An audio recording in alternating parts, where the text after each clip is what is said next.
So do you remember that one trend a little while ago asking who would win, 100 men versus one gorilla? Well, I hate to break it to you, but I think this pattern of thought might just be a part of the human condition. Let me explain. Let's meet Andrew Patel of Leh.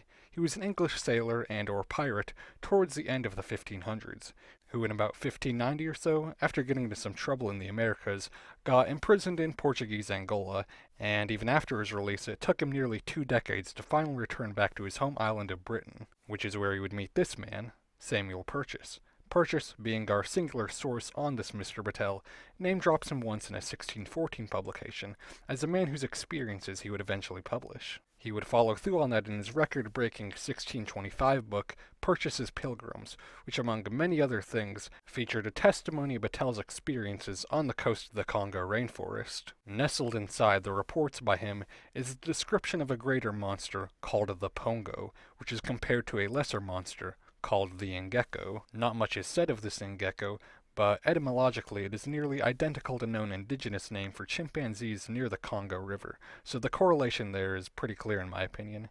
Regarding this mysterious Pongo, though, it is described with statements like, "It is in all proportion like a man, but that he is more like a giant in stature. His body is full of hair, but not very thick, and it is of a dunnish color. They cannot speak, and have no understanding more than a beast." And beyond that are a lot of behavioral traits like how these pongos interact with other animals, including us humans, and amongst themselves. The account itself is too long to read in a single short, but it is often considered the first documented description of a gorilla in recorded history.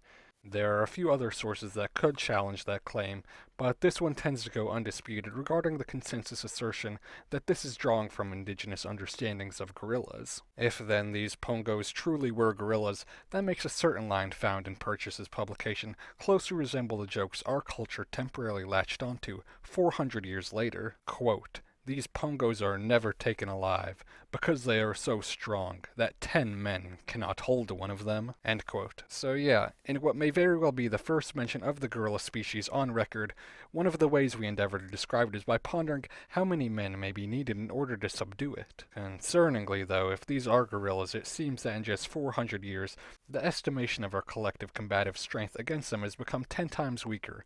One can only hope that in a few hundred years, we won't be debating if it would take 1,000 of us to defeat this hypothetical gorilla gladiator. This weird factoid is just one of the many, many things I discovered in my most recent 2-part video, which explores the even weirder question I've seen online of if gorillas were at one point considered cryptids. Yes, I'm being serious, and if you have time, I hope you watch it.